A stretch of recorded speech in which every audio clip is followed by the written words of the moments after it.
Good evening, everyone. Today is Thursday, December 4th, 2025, and this is a meeting of the Milford School Committee. We will start with invitation to speak. There's no one here, so we can pass on that one. We'll go to announcements, correspondence, and distribution. Does anybody have anything there? We had 2 birthdays this week. Happy birthday to Craig and happy birthday to Chris Wilson. Thank you for that acknowledgement. We really appreciate that. Anything else? I have a quick one. I just went to Woodlands Math Literacy and Art Night tonight, and it was a great showing by a lot of the families. The parking lot was packed, which surprised me that I couldn't find a spot.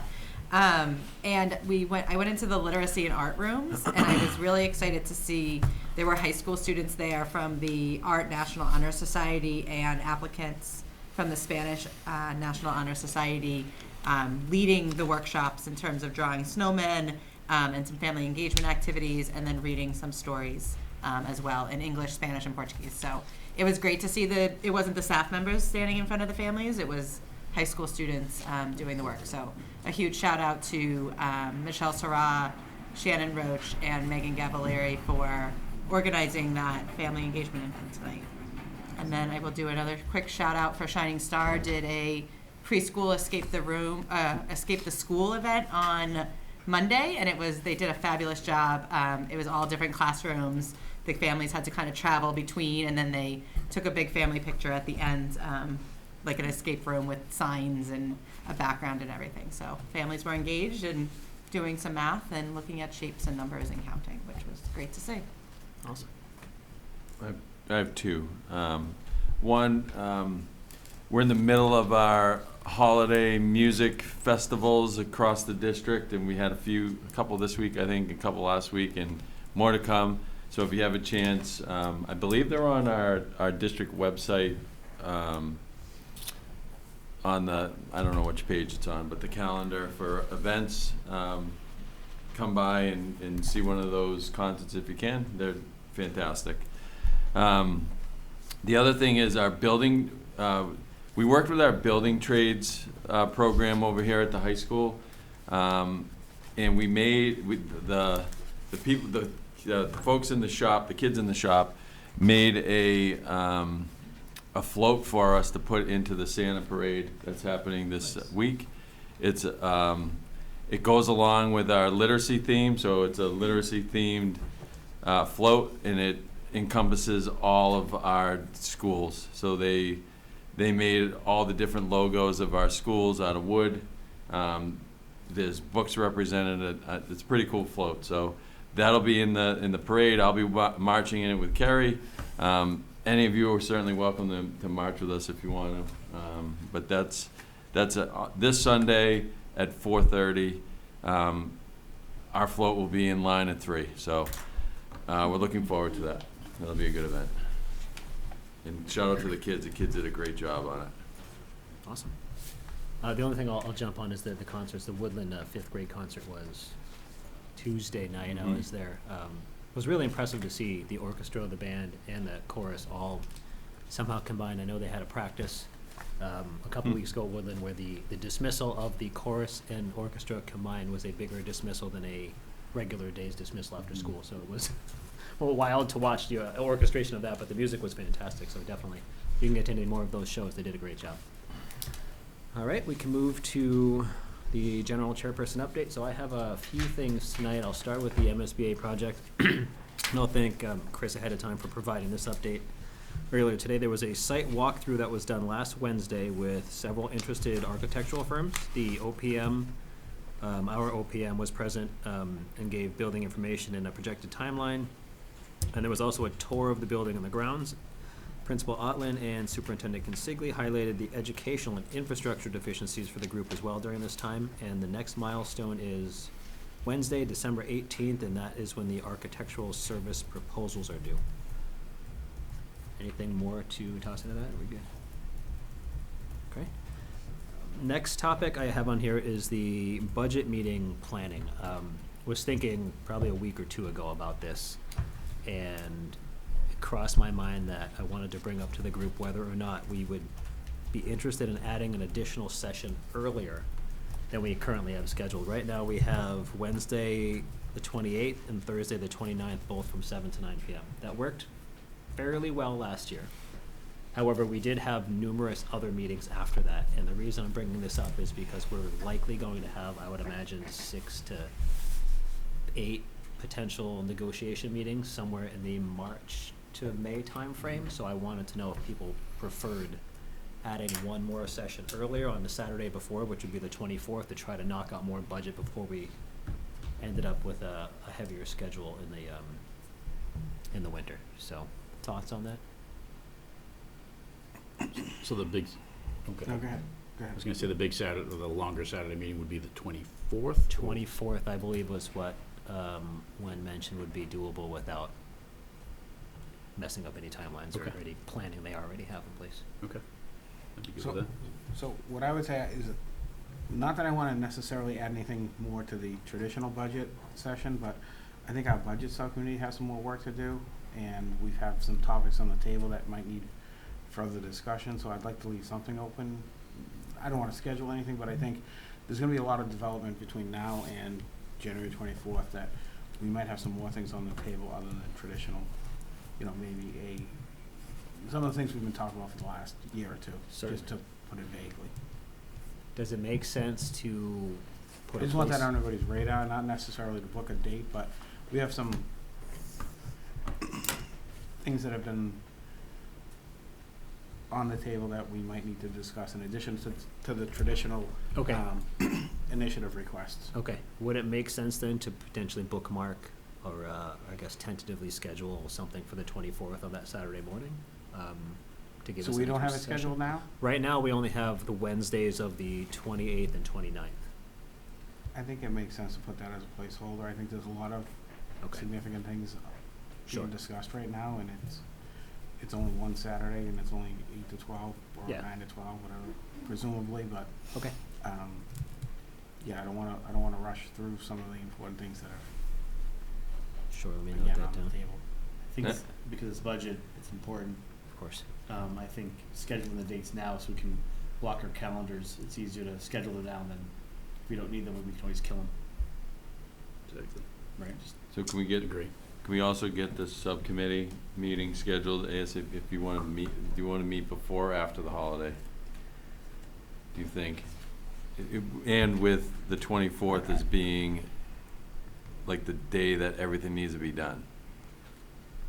And actually, it probably should be done a week before that at I least. have the 20th as the day budget document due to subcommittee. So really, what I wanna So leave on the table, if I can, is things we've talked about in the past, things that we haven't really finalized yet. Nothing to do with the traditional operational budget, Okay, but things that we've already talked about and we have hanging, and that I think need attention. I don't wanna go any deeper tonight. okay.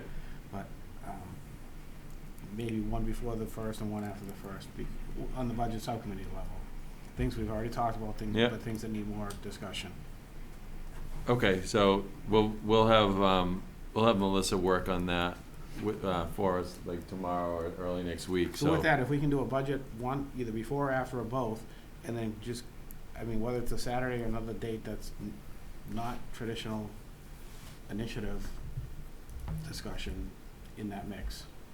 I don't know if that makes sense. Say it again, so we want one before the So, first, one after the We want a first? budget subcommittee either before or after or both, Yep, before or after the first or both, for the purpose of discussing things that are really yep, somewhat related to the budget, but not traditional initiatives. yep, Things we've talked about last budget cycle, previous budget cycle, they're not new, but they're, ongoing, yeah, they're not traditional principal initiatives. okay? And How then, long do you need the meeting to be? If we have both? I need it to be 5 minutes, but maybe an hour for both, hour and an hour.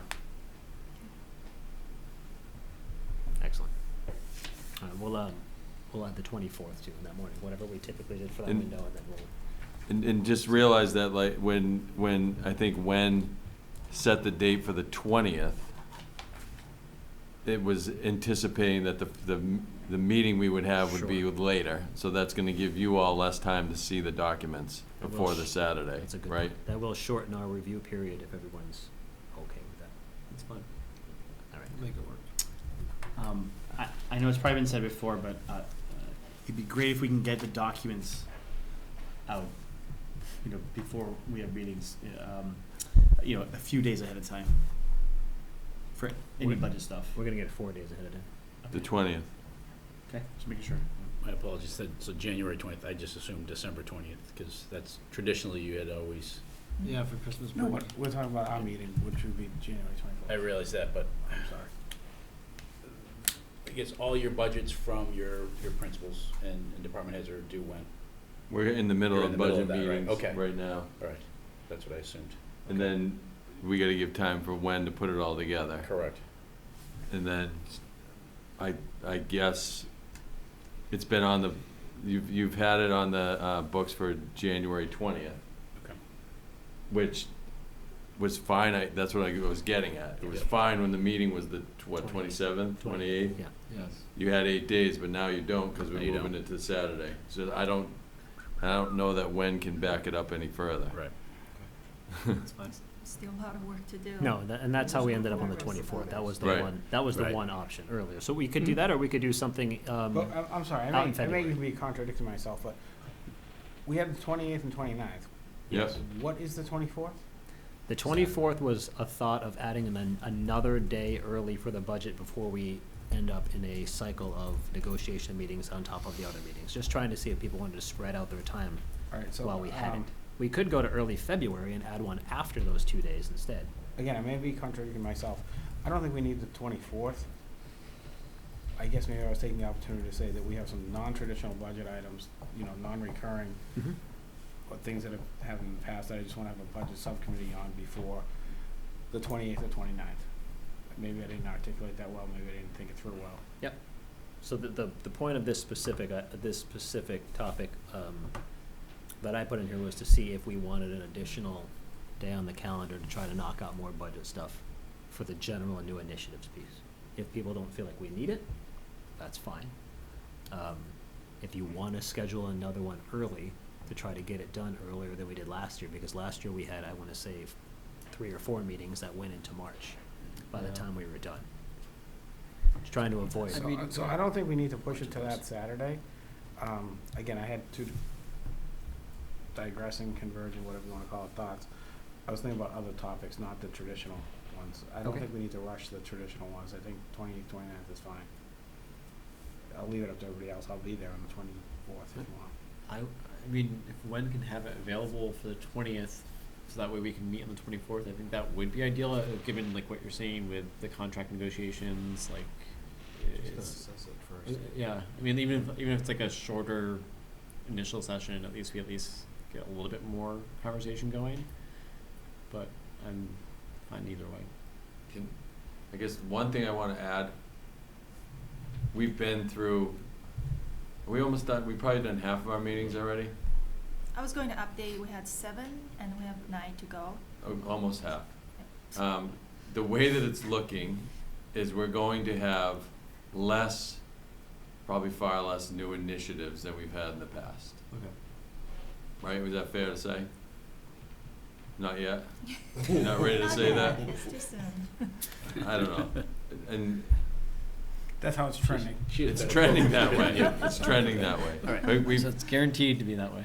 So But- why don't we hold the idea of adding the 24th for now, I'm because fine we with that. still have quite a bit of time, and as you guys get a better feel, Yep. if you feel like there's gonna be a lot of things we get hung up on, maybe we add it. If not, we'll skip it for now and go with those first 2 days. Okay. All right.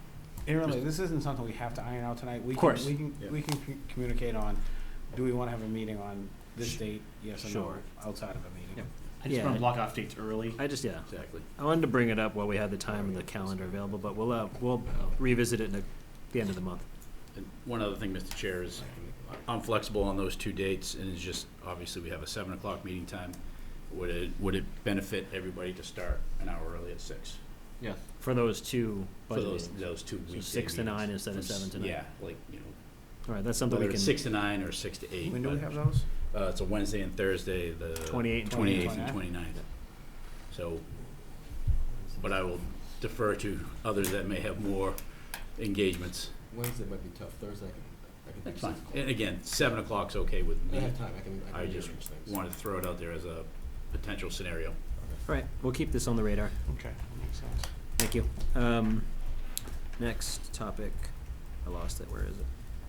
All right, next topic is the school committee office hours. So, I'm bringing this up again because someone in the community actually reminded me that we talked about this, I believe, in May. And we talked about the idea of doing it again, and it seemed like there was some interest potentially.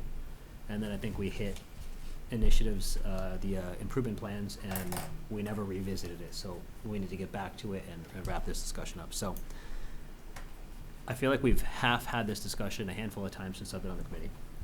My understanding, and maybe John has the history on this, is that this was something that was offered in the past.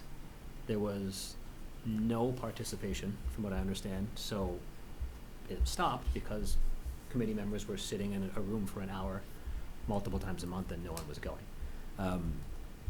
The idea, in theory, obviously makes sense to have more accessibility. However, the first thing I think we really need to think about in terms of office hours is does it actually add value to the community versus what we have right now, which is invitation to speak and email.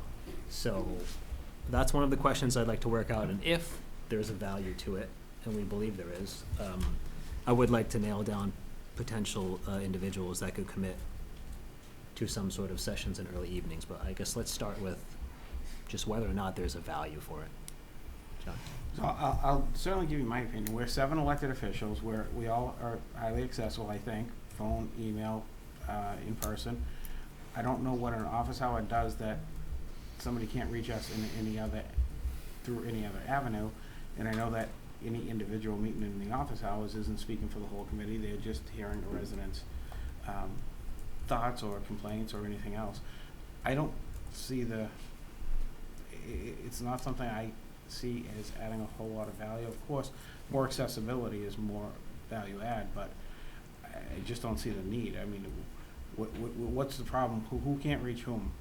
I mean, I can call you, any resident can call you, me, or anybody else. They all know where I live. They can reach me in many different fashions, so I don't know why we're going to do that. I know that there was, in the past, it was done for a reason, and I think it was a good gesture. I don't know that anything came of it. I mean, that's just my personal opinion. I mean, and I know that was done with all highly good intentions. Okay. Yeah, I agree with John. I was part of that time frame where we had the office hours, and I believe, a few people did show up at the beginning, and then it really fell off. Like John had just said, we have, our emails are posted. If someone emails us, we can certainly have a conversation with them by sharing off our phone numbers. So the accessibility is there to reach out to us. I'm not opposed to at least trying it once or twice. I just feel that, myself personally, I don't get a lot of emails from outside of unless it's just this general working group for informational purposes. Other than that, people aren't really reaching out with questions regarding the school district. So again, we can try it. I just don't foresee it having a lot of traction, but certainly worth seeing if it'll work. Sure. Thoughts? Yeah, I tend to agree. I would love the idea of more accessibility, but we do have invitation to speak here. You can email the chair to put on an appointment. You have our emails. Again, I do agree with you, Chris. If you wanted to give it a little bit of a try, I'm fine with that too. But I also just feel in a setting like that, I don't want anyone to misinterpret what I say to be the voice of the committee either. So I feel like that's another, avenue that gives me a little bit of pause in participating in that. But I would say if we want to create more accessibility, we should probably do it here first, and then maybe, expand to office hours if necessary. But then I don't have a suggestion what we should do here either. But just more my thoughts. It's unfortunate for me because I feel like it depends on how we engage and how do we get an audience. Being here, people have to come to us. Can we go to them? I do think that putting office hours directed towards maybe a certain an area, like showing up somewhere, maybe that could stir people to have like, oh, actually, I did have a question, you know. But unfortunately, I haven't seen that engagement anywhere, and that's I don't know. I'm just not. I'm new with this, so I'm not really sure like how to approach it really. Sure. Just hearing the talk. So I know I brought this up last session, like the Let's Ring, right? I reached out to a couple of friends who are in PTOs, and didn't get a good response because my thought, to Derek's point, is general office hours. I think people aren't just going to show, right? It's too broad, right? So I was like, oh, let's go to the PTOs. It just didn't seem like a good fit. But then I also realized recently that when you look at like office hours of like congressional elected officials, it's office hours for them. It's not office hours for Congress, right? It's, to these points, we can't have an office hours for the committee because we can't speak on behalf of the committee. And so if Chris Wilson wants to have office hours for him and any constituents who want to talk to Chris, that makes sense. But to have a school committee office hours doesn't really make any sense to me. So as we go through this evolution, just thinking about it. Now, a feedback session, stuff like that, sure. And I agree with Derek if it's targeted. If we want to go after like, parents at certain schools or show up at certain like teacher events to do something. But I think the more I hear about this, general office hours for school committee doesn't make sense because we do it twice a month at invitation to speak. So that's my 2 cents. Just to add, to put in perspective, we know our role here, and the general public may not. It's basically budget policy, etc. We have a highly accessible administration. Anybody that has a problem should be reaching out to the administration. We're not day-to-day operations. Again, we have full confidence. I think we all do in our administration. My encouragement would be that if you have a question or problem, direct it to the administration, and it goes teacher, assistant principal, assistant superintendent, but we're not going to answer 99% of the questions that people that are going to attend this type of forum are going to have. We're going to kind of set false expectations. I mean, you want to know how much we spent? Oh, we're your guys. That's it. Oh, girls, guys, no disrespect meant. We're your people. We're your board. But do you see where I'm going with this? We don't want to set up unrealistic expectations. The administration's here 5 days a week, probably sometimes 7. Excellent. All right, so I hear it loud and clear. There's just right now it doesn't seem like that's the right place for it. So we will officially close that topic for now, and it'll come up maybe another day when we're not here. Who knows? All right, thank you for that.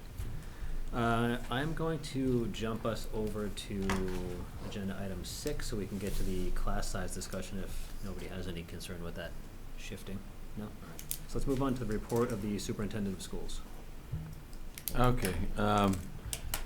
We've invited Sherry Peterson and Nick Molinari from Milford Teachers Association to come have a discussion about our class sizes. I think before we start with class sizes, I just want to have I actually want to flip it and talk about enrollment numbers. You all, I believe, have the in your agenda online. You have a link to Open Architects.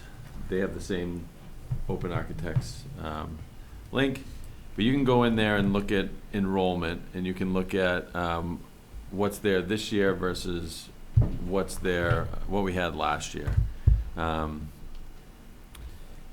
And we're currently losing approximately 20 to 30 students a month. So as the year has gone on, we're down.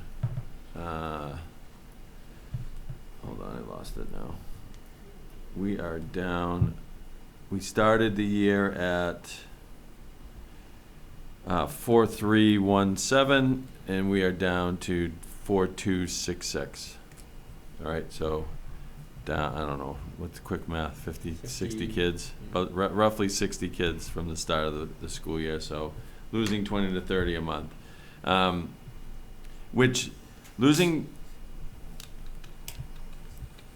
the difference between like this year and in other years is we normally lose a number of students on any given month. The difference is we would always have somebody, we would always have groups of kids backfilling those positions. So our churn rate, we'd lose a bunch of kids and we'd get a bunch of kids. So, but we'd always be on the positive side of that. This year, it's a little bit of the opposite. Well, it's a lot of bit of the opposite. We're losing kids, but we're not backfilling those seats with other students. So it's something that we are keeping an eye on. You can see there's a chart as you open Architects of where the last 3 years have gone. But I think over the next 2 or 3 months, it'll be kind of telling as to where this will go for the rest of the year, because usually January, February, and even into March, we see an uptick of students coming into our district. In South America, the summer is winding down around February and March. Their new school year kicks in, so it's kind of the right time when, if they're gonna leave those countries and come to this country, that's usually when we see students coming in around that time. But it is a trend that we are keeping an eye on, and we'll see what happens over the next couple months. But I don't know, it's concerning right now, and we'll just see where it goes. So I'm gonna shift it over to Sherry and Nick to talk about courses. Hi, everybody. Thanks for having us. So we come twice a year, but usually we only come once a year to go over the course numbers. And generally what I'll do is I'll put in, Craig, do they have the same screen I do where they can look at? Well, just tell them which one I mean, we can always put it here and I can share. And you can tell me what you want to share. Yeah, so I'm looking at enrollment. It says enrollment dash committee, and I'll go through to each of the schools. So right now I'm on Memorial, and I'll just scroll through from top to bottom and see anything that pops out. We have a number that we try to stick to of 24, and we're doing really well with that. One of the things that does stick out, though, is the constitution of each class. So sometimes you may be at a number of, say, 20 students, which is great, but 55% are EL, 30% are IEP, and 29% of that group are both. So that's going to be a pretty challenging class. So those are things that stuck out to me at Memorial. We've also got, one of the things that I can't see is who else is in this room. So if that's one teacher in that room, that's really difficult. But when Craig and I have, Craig's brought me to tour some of these schools, and a lot of times there's more than that, but that's not reflected in these numbers here, which I can't see. So Craig would be able to speak better about who's got TAs. I know all of the kindergartens have TAs, so when I look at those numbers, I know, okay, there's at least 2 in there. But you do have that issue of, you know, if I've got 47% ELs at that level, chances are they speak very limited English at that level, and if neither the teacher nor the TA does, that adds to the difficulty of teaching that class, even when the numbers are pretty low. It's similar at Shining Star. Shining Star, there were only 2 classes that I think popped up as being somewhat difficult because of those numbers of ELs and IEPs in the same room. Yeah, so see, like the second one there, 15 students, 15 preschoolers, 14% IEP, 40% EL, 47% IEP and a 40% overlap. But now, Craig, can you tell from looking at this how many people? I'm assuming that's not one teacher in a room with. No, if you see a number with, if you see IEPs in a class, there's going to be support in that room. When there's over a certain amount, correct? If there's No, when there's IEPs, it's telling you it's an inclusion room, so there'll be, so there's always somebody in there. there's going to either Okay. there'll be a teacher assigned, but there'll either be a teacher or a TA in practice, but a teacher will be assigned. Okay, gotcha. Okay, that's helpful to know. When I looked at the high school numbers, if you want to click on the high school, the first thing I did was run the report for anything 25 or over, because our number to look at is 24. That's kind of that threshold number, and there weren't that many, but what I did notice is that a lot of them were in core classes, so histories, English, seem to be pretty high in those numbers, as well as algebra. Yet, not so much with the electives. Talking points at the bottom there is something completely different. It must be in our schedule. It's just, It's not an actual class, so those high numbers, we can just disregard. yeah, that's just how you have to do it, so that it can read, talking points can read. Yeah, so the first thing that I thought of when I saw those numbers that are getting a little bit high, that might be problematic when we shift to a new graduation requirement framework, because we're no longer using the MCAS. I know that Maura Healy gave a press conference the other day where they're planning something much more comprehensive and with potentially a capstone component to it. Years down the road. for Yeah, that but part. something to maybe keep in mind, because we're gonna have to be testing these kids and figuring that out ourselves. And if we've got our faculty already committed to classes these big, we might consider adding more to the core, because those are the subjects that are gonna be tested. I think it's now expanded from math, English, and I think history and science are also gonna be tested there too. So that was one of the things that popped out at the high school. All right, so I have to interrupt if I can. Mm-hmm. If I can, you have to back up for me. We're here to talk class sizes, right? Yes. And you keep talking about a bunch of different demographics within the class size, which is lost on me right now. Okay. So you don't have to do it now. You can send me a summary later. I don't want to derail the whole conversation. Sure. We're here for class size, Mhm. and you're talking about a bunch of other demographics that I can't follow right now. Okay. I'm willing to. Gotcha. I'm not willing to. I don't want to derail you right now. I'm not looking to argue, but you got to put this in a little better context for me in the future if you can. Yeah, so, Because I'm not seeing it here, and I can't find that page. I can see it up there, obviously. right, so the makeup of the class is relevant when you're talking about Of course it class is. size. I- It's I- gonna be I- more difficult to teach a class depending on the makeup of the Oh, class. I totally get that, but I just Right. I need it parsed out for me because I'm not here every day. Okay, gotcha. I mean, Okay. you guys are talking the language, Craig, Kerry, you both. Right. But I'm not talking that language, so. So, if you well, can- if you can back it, no, I don't want to even say back it up, if you can, give me a follow-up or something, because I get what Sure. you're saying, but Mhm. it's hard to digest right here, right now. Gotcha. Well, Craig's answered my question for the elementary schools where there's additional people anytime we see that IEP number increase. For the high school, that hasn't been a factor with these numbers I'm looking at. This is regardless of any demographics. The core are our largest classes, and I think that's something to consider moving forward, especially with the new frameworks that were potentially going to be, not frameworks, the new graduation requirements that are going to roll up. Did you have a question, Mike? I did. So are the overall high level, are the class sizes better than last year? I'd say about the same. It depends on how you define better. Just general numbers wise, I think they're Yeah, about. like Like super high level. lower? Are Yeah, they, lower. what are we talking about? Do we have lower class sizes in our elementary schools? Yes. We have, But the let demographics, me put it this way. We have lower enrollment, right? Same amount of teachers, so we have lower class sizes. That's also for like so with class size from last year to this year, super high level. Are we trending better? Sounds like we are. So that's However,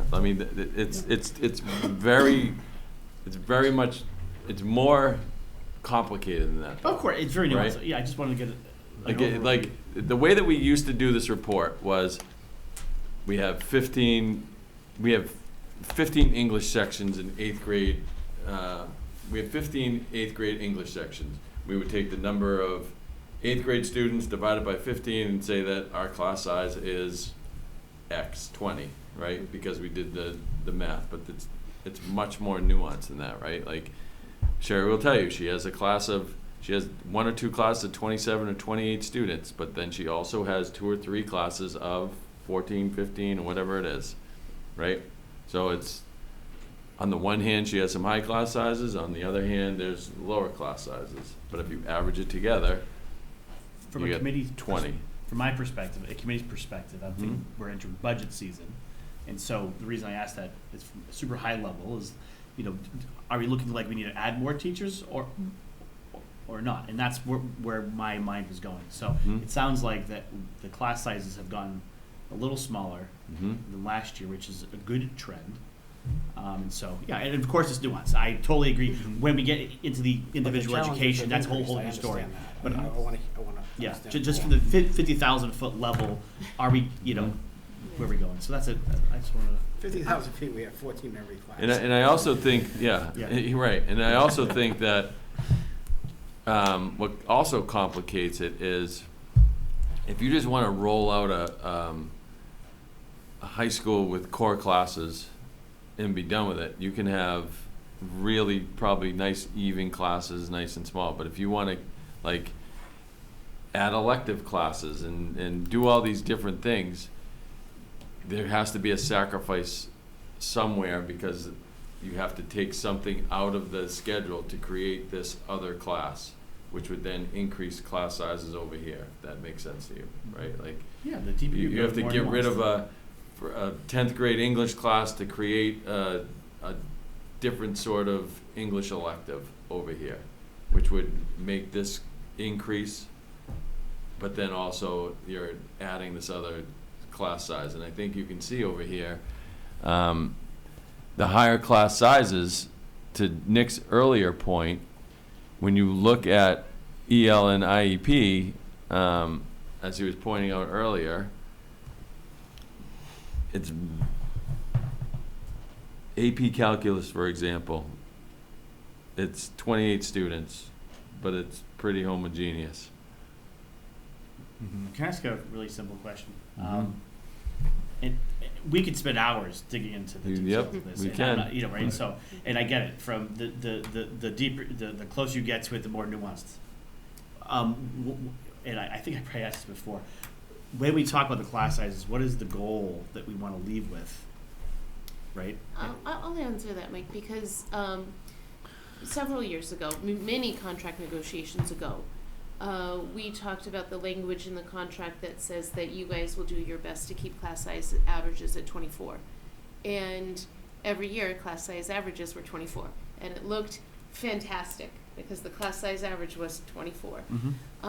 But as teachers, we said, yeah, the average is 24, but that doesn't mean that we're not teaching classes of 30 or 31 or 32, because at the time there were classes that were that big. And so we added into our contract language that we would come and present to you guys a more thorough or more slightly and more in-depth report on what the class sizes actually were, as opposed to just looking at the class size averages, right? And since we've been doing this, the class size averages have dropped. And we have seen some of those classes that were at 31 or 32 go into the 20s, 28 and 27. At Stacy, the numbers look pretty good. Most of the larger class sizes are like your honors classes in the 8th grade. So, there's not the support that you would need when you have 28 kids. The 7th grade classes are a bit concerning when I poked my nose into them. The numbers are still under 24, but when I discussed this with a couple people in the know, they did say that we're still short some support staff, so that we have classes of 19 and 20 and 21 that have high numbers of EL and IEP kids, or kids that are both, and we haven't been able to hire the support staff needed. And we do have those job postings out, and I know that we're trying to get that fixed. But that was definitely, at the schools that I looked at, which were Stacy and Brookside, and Woodland, those were definitely some concerning class size, and class makeups. Again, you know, there's teacher shortage, a shortage of people going into education. I don't necessarily think this is something that the school committee is not doing to address it. It just is. This is what's happening in our district right now. One thing that this discussion doesn't really address, but it's still relevant, and we're working on it with Craig. Last time we met, we were going to have a committee, a caseload committee for those individual providers and what they're dealing with. And some of those have very large caseloads, which it's not a class, but it's still the amount of people that they're working with. So we had it in the contract last year that we were going to do a report, and I don't think that committee ever ended up coming to fruition. Is that your understanding too, Craig? I wasn't part of the committee. Yeah. We are, that is So we're true, going to yeah. reestablish that committee, hopefully before negotiations too, so we've got some data to deal with. But the sooner we can do that, the better, because I know I've heard from BCBAs that are saying that we need more BCBAs there. Yeah. And there's a few other service providers too that could probably potentially add more members there. Yes. I agree with John. You guys are talking the lingo again. I can't Sorry, follow. I'm sorry. But my point is, if there's a report supposed to be provided, where's the report? Well, that's Right. the So thing. like, there's nothing for me to look at, because as a school committee member, I want to make sure going to the budget cycle that we have the appropriate class sizes, and your input for nuance is super important. Yeah. But I don't have any, like, we have access to this, but that's, I Well, guess. that's exactly why I'm bringing it up, because as good as these class numbers are, we're not seeing any of those caseload numbers, so somehow that needs to be. So that means nothing to me, sorry. Okay, I know what that means. Okay, so if you are a speech language pathologist, for example, Or a guidance counselor. or a guidance counselor, you wouldn't have class sizes, you would have caseloads. So how many students are you servicing per month? How many students do you meet with? How many parents do you meet with per month? And the state has guidelines, and that's what the committee is gonna be looking at. Is that What part are of the class sizes, though? No, that's what I'm saying. Okay, so Right. is this focused on class sizes? This topic? Yeah, it is, yeah. I'm sorry, I'm not trying to be a jerk. I'm No, just trying to yeah, say, yeah. I want to use the information to make sure that we're budgeting right, and I don't have Mhm. anything to look at. Gotcha. Right, so Yeah. that's what I'm. Yeah. We can sit here and listen to you guys talk, lingo all night, and it's not going to make much of a difference for me. So Sorry. Good. So I'm trying to put this in context. I've been making a few gestures over here because I raised my arm like 19 times.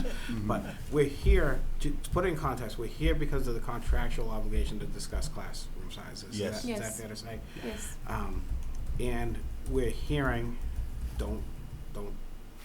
we're hearing that the class size has decreased. But we're also, hear me out, Nick. Yeah.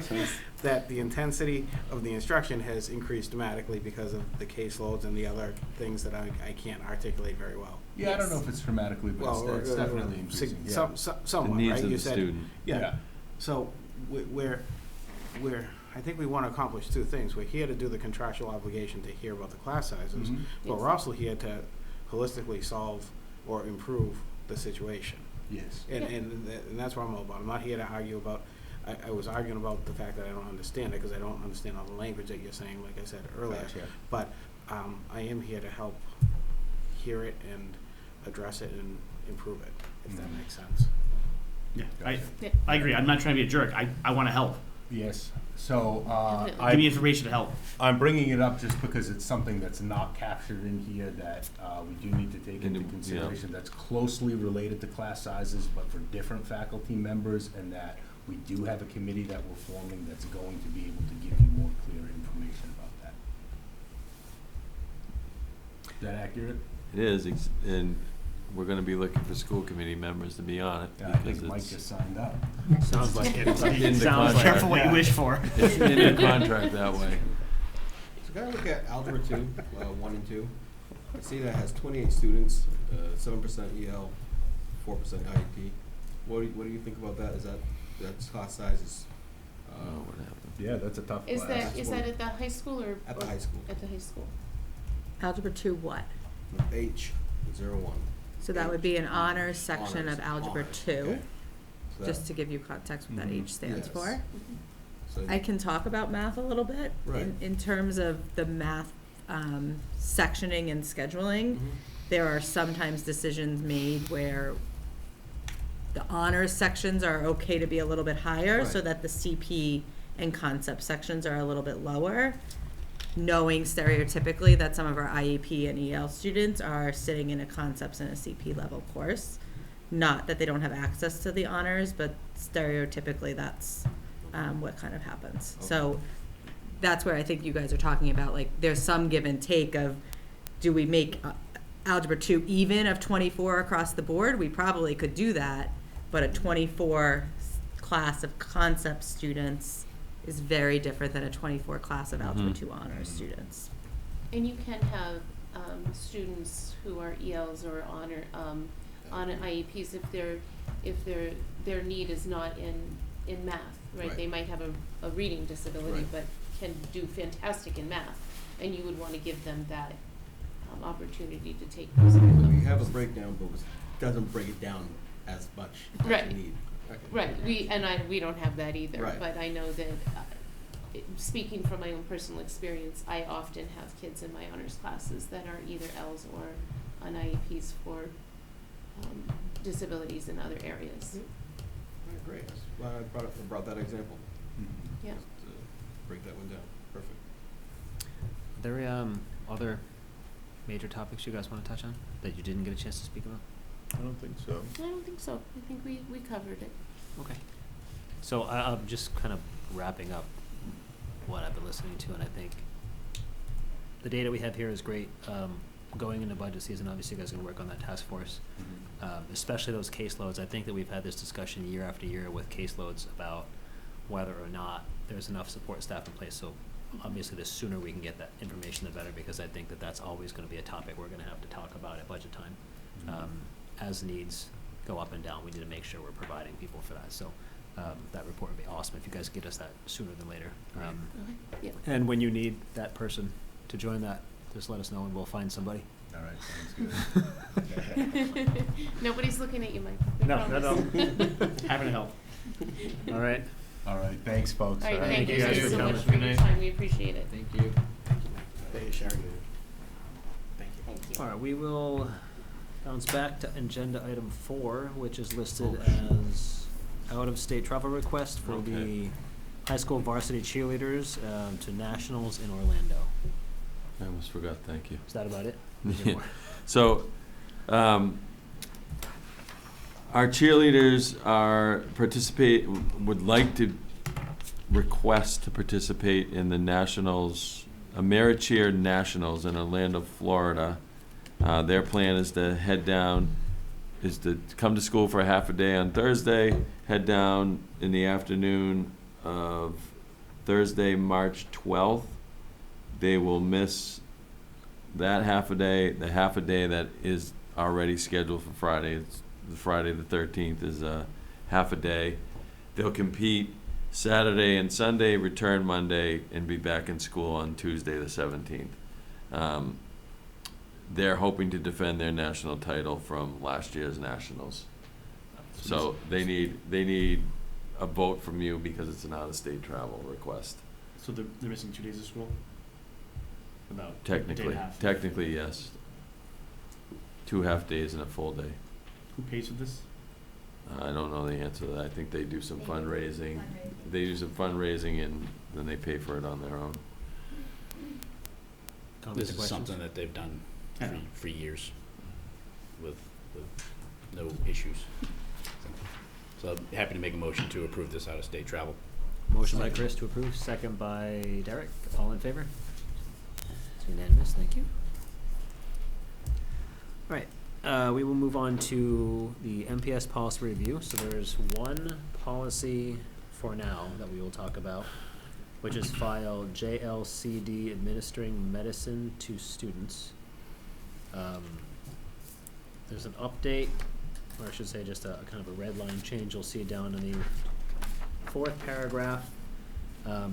changing changing from vote to authorize, and obviously just summarizing this policy in general that's related to medicine and who's allowed to give medicine to students. This also would bring, I can talk about it. please, because I lost my place on that. Yeah, so at the last policy meeting, we talked about this. Basically, it authorizes the superintendent to approve training for Narcan. That's the big lift, right? So this was a recommendation from the nursing director to do it, and so the policy committee supported it. We hope you guys support it as well too. Is there anything else? I think that was. This is the Those discussion phase, by the way, just Yeah. to make that clear.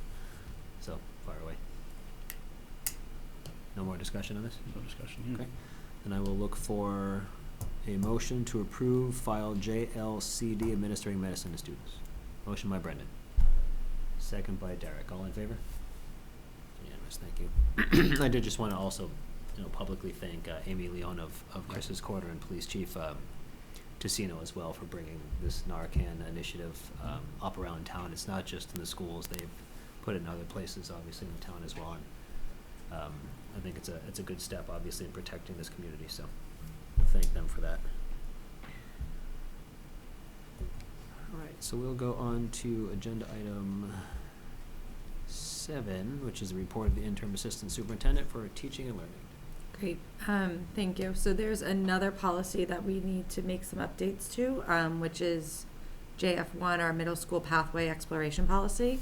Back in October, this was a brand new policy that we are required to put in place by DESE. When we submitted it to DESE, we received 2 pieces of feedback. So there's 2 changes that we need to make to our policy. The first piece of feedback they provided to us said that while the middle school plans to integrate career exploration into middle school learning through the implementation of MyCap beginning in 2027, the policy should still include language on how the school is currently connecting awareness of secondary school options to students' secondary and post-secondary academic and career planning, which is why you will see the red line that deletes the words beginning in the fall of 2027 under the career exploration for middle school students. That is okay with us. We were going to do a slow roll of MyCap starting this January with our grade 8 students. We will just do a faster roll as a result of this requirement from DESE. We do have a MyCap team advisory in place, which was a grant funded through the high school and the middle school. So we have guidance counselors and administration already working on the implementation of this program. And so the timeline is faster than we had planned to do, but it is okay to do this starting in January.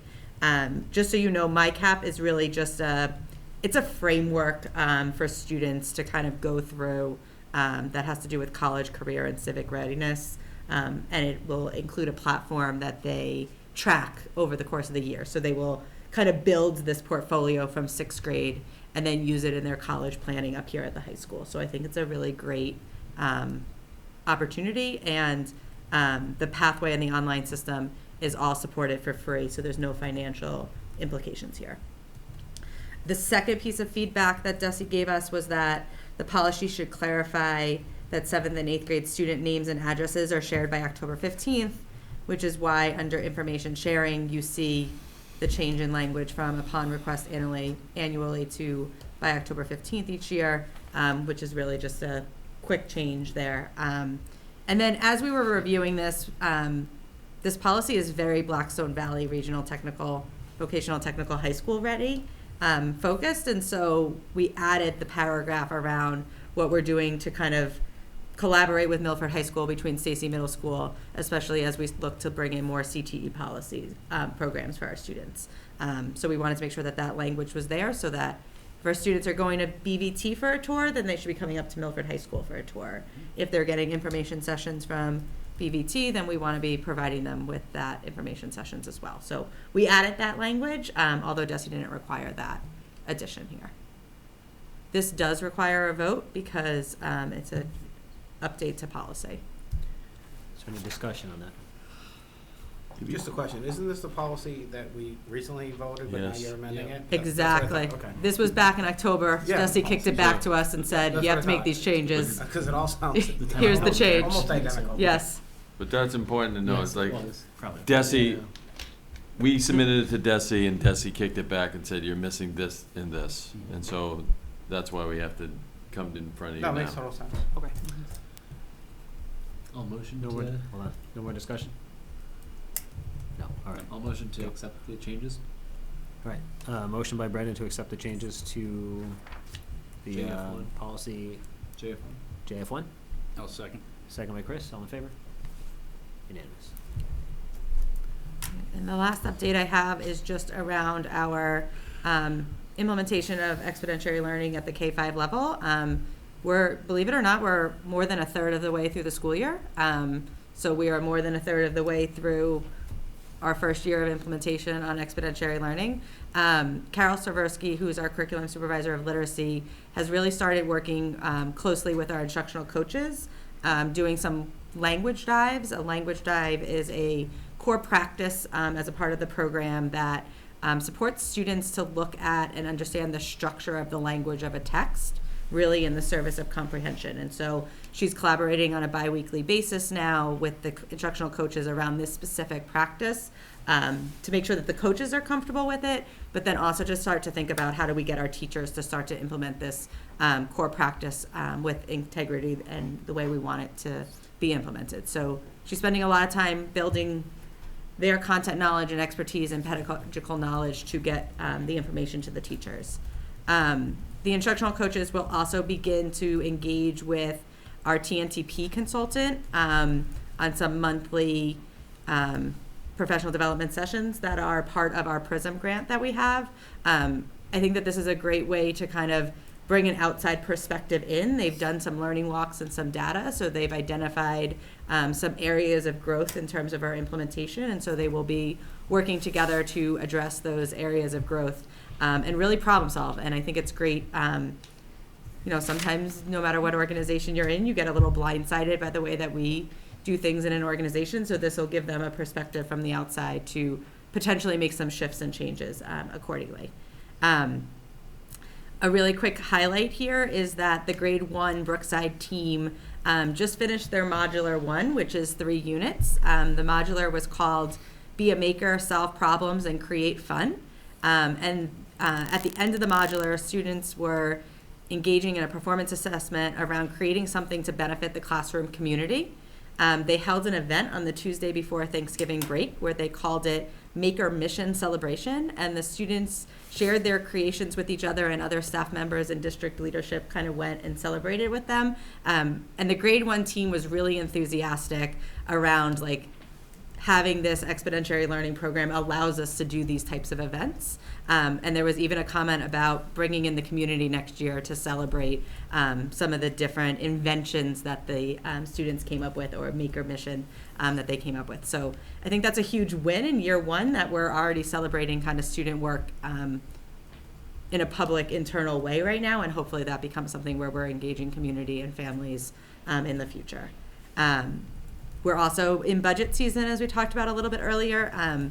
So the literacy department is really looking at what do we have as excess material that will help us with some of the savings next year as we look to do our purchasing for exponentiary learning. And honestly, that is a huge shout out to the curriculum team leaders at the K-5 level for literacy. That's really making sure we're counting the books correctly, and what do we have, and what does every teacher need in their classroom, and that inventory management piece. So they're doing a great job supporting Carol in doing that. It's tedious, time-consuming work, and so they're taking the lead on that, which is great.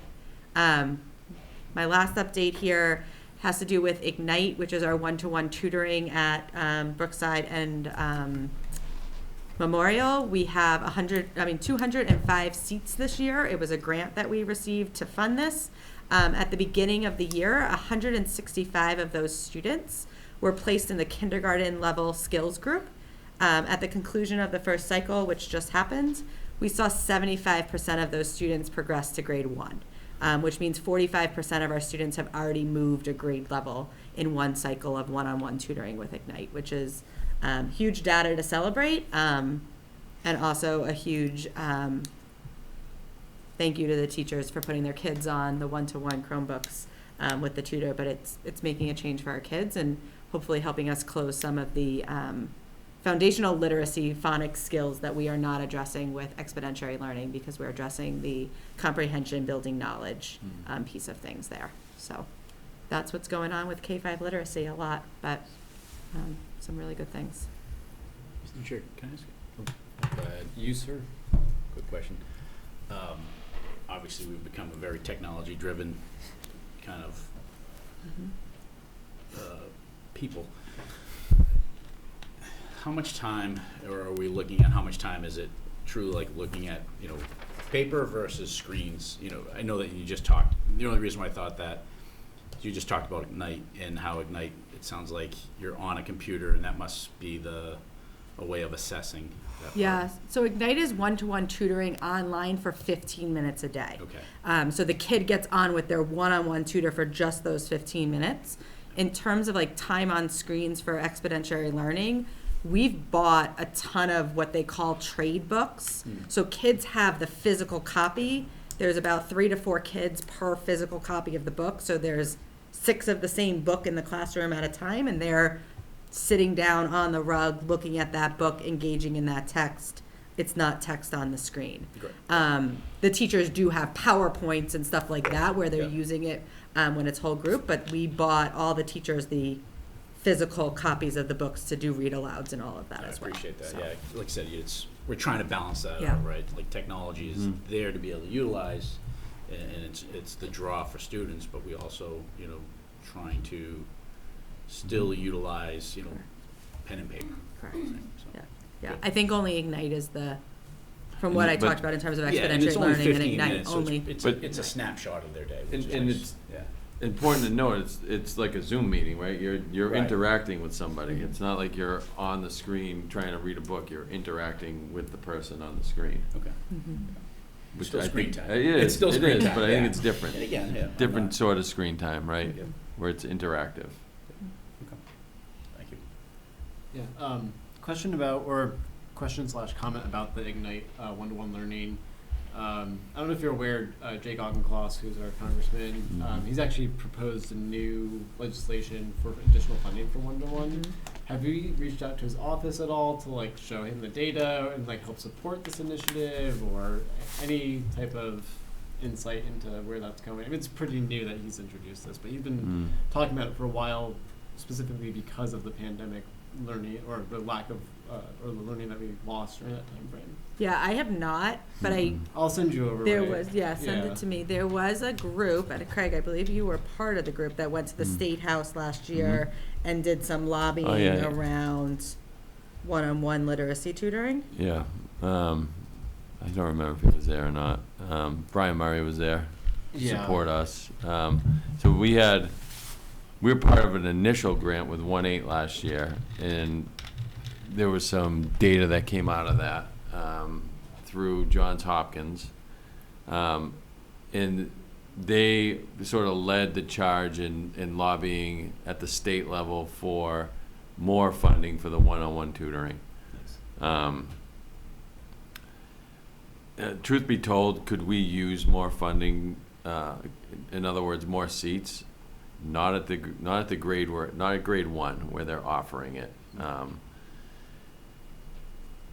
So we're fortunate to have the grant that we have for this year. It ends at the end of this year, so now we have to figure out what we're going to do for next year for the next first graders. But at the very least, we're hoping that the first grade kids that we have in front of us now that are using Ignite are going to be put in a much better position in second grade to continue to grow. And that's what we saw with our students last year who we got the grant for. Will we have that dollar value for budget season? Yeah, we have it. Okay. Any other questions? All right, thank you. We'll go to the report of the school business administrator next. Thank you. First, I want to update our budget process in the FY '27 budget. This week, we kick off our budget meetings. and we met with 7 schools so far, and we we don't we do see a trend of less initiatives this year, but we have 9 to go, so maybe some heavy lifting next week. In the conversations, we're looking close at the level service needs, new initiatives, and capital planning. The director of literacy, ELL, and special ed is always present to be part of the team. So the meetings is really about us listening and clarifying, make sure the schools has their needs that which feeds our district development plan. We see some initiatives that come back to the book that was not approved the last year. We talk about the Ignite. With that's good news, but Yes. with or without the grant, do we want to continue to see this student success? So we put some seeds on the elementary school's budget. And the workbooks, we talk about the workbooks. Do we stick with more pen and paper, right? So this is all click. And there's some, of course, there's some initiatives that's based on compliance. That's just purely student needs at different levels. The goal is to build a budget that is consistent, equitable, and aligned with our 3 district priorities. We're planning to get information that will help us make decisions when we submit the district budget recommendations. Any questions about the budget update? Community use. I know we've talked about like the copier leases and whatnot being put into the operational budget. Is that the plan for the 27? Would that be better served in the subcommittee? Because we don't have any real spreadsheets in front of us. I was just asking if that was the plan. We did start our work on. We can defer. We did an assessment. We can report at the subcommittee. Okay.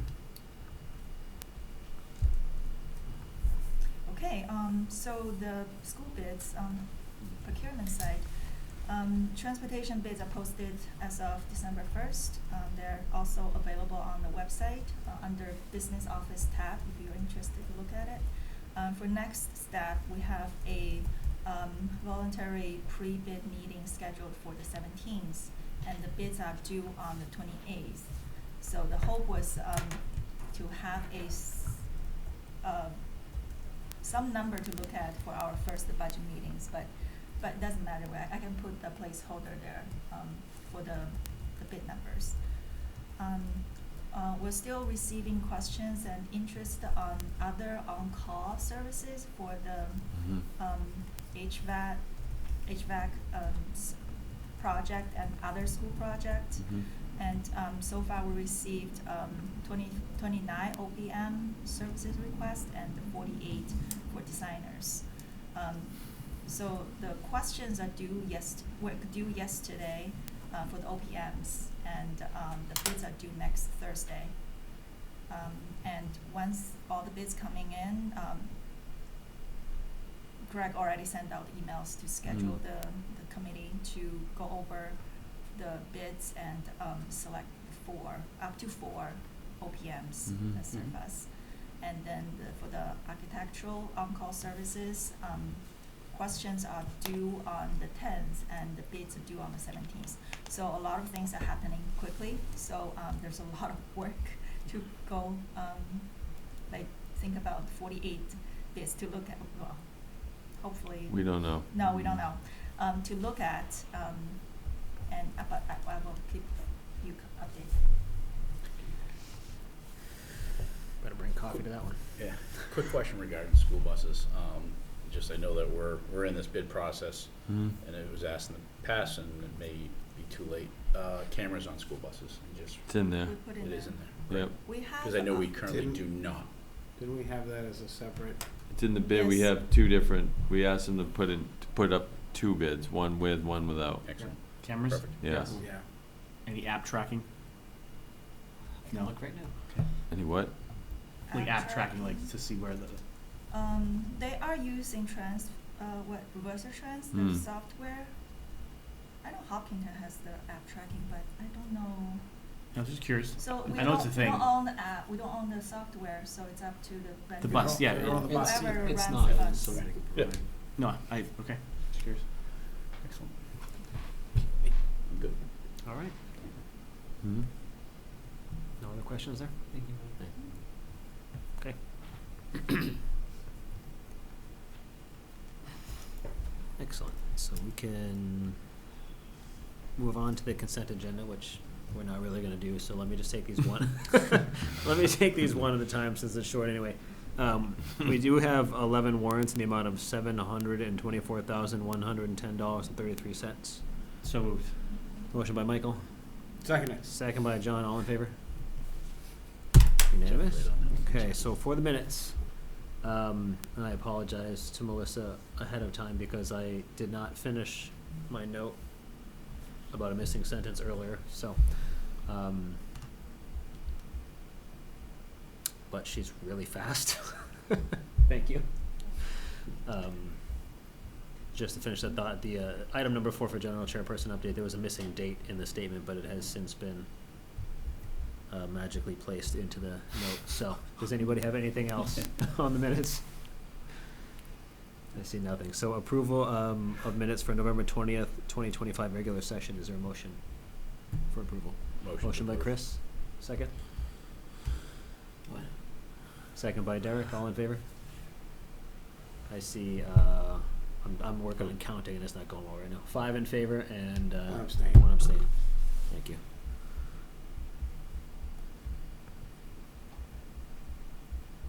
All right, subcommittee updates. Were there any? No? No? No. That's easy. Future agenda items. Does anybody have anything that is not on the long-term agenda that you would like to add? Figured I'd give everybody else a chance first. Sure. What do you Two got? things. Job descriptions, that's something we've talked about in the past, just wanna get an update on where we are and where we're going. Job descriptions of what? Be more specific. Do you mean reviewing them, or was this?